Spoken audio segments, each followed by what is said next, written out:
Pero cuéntale cómo estás. Sí, yo estoy perfecto. Con lo que me has contado tú, estoy ya más... Y lo que has visto, ¿no? Sí, estaba un poco irritado porque digo...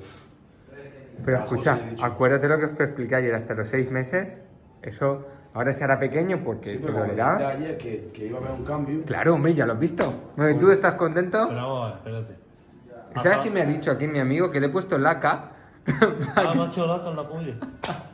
Porque os he hecho pegamento biológico para cicatrizar. Hombre, yo... Bueno, tú también estás bien, que está preocupada la Yo te mujer. lo he contado Es muy que bien. porque van a producir. Lo que pasa que lo que no me cuadra a mí es que me digas que ya tengo 17 y ahora me estás diciendo que la vamos a ver pequeña. No, porque una cosa es, ahora tú ya estás viendo la longitud en reposo.